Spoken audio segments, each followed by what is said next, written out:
As much as we talk about the unemployment rate coming back down here in America and more stories of Americans recovering financially in the post-pandemic recovery, a new survey is out revealing just how many Americans think that they will never recover from the financial impacts of the coronavirus pandemic. And a surprising number in that survey from personal finance education company Ramsey Solutions saying about 34% say they'll never recover, 23% say they're worse off following COVID. And for more on that, I want to bring on Rachel Cruze, a personal finance expert with Ramsey Solutions, joins us now. And Rachel, it's kind of surprising because we talk so much about how this recovery is gaining strength right now. But when you dug into this, talk to me about what you found when you talked to people out there who are still struggling.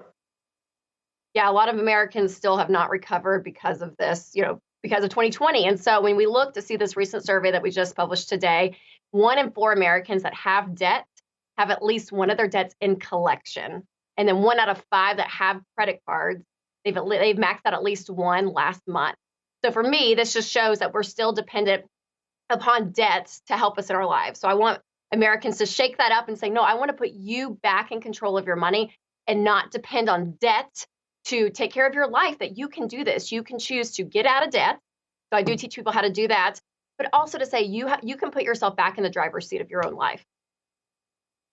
Rachel, I'm thinking back to conversations we had sort of midway through the pandemic when there seemed to be this thinking that a lot of Americans use those stimulus checks to actually pay down their debt, especially their credit card debt.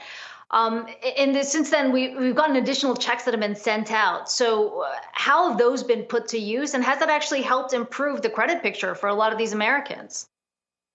Well, that's what I'm hoping. I'm hoping when you get the stimulus check that you're using it for your life and your money, not to go back and just spend it all to stimulate the economy. I want you to use it for you. So paying down debt with that check is a great option. And the way to get out of debt effectively is to do what we call the debt snowball. So this is where you're going to pay the smallest debt off first, and you're going to work your way to the largest debt, regardless of the interest rate.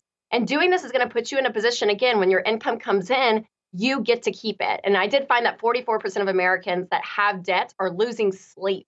And so this debt is a huge weight on Americans, and to be able to get it out of your life and to say, okay, I'm going to take control of my largest wealth building tool, which is my income, versus it going out to 80 different payments, it's actually going to come to me and I get to decide what to do with it. It just puts you back in the power play.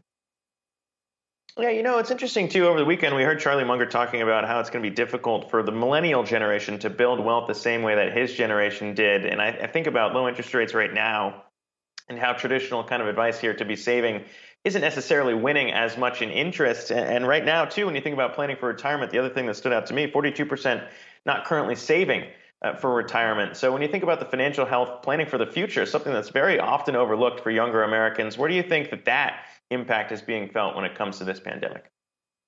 Well, that 42% is very strong, but where I want people to do before they even invest into retirement is to get to a place where they're completely out of debt, like we just talked about, and have at least 3 to 6 months worth of expenses saved in the bank.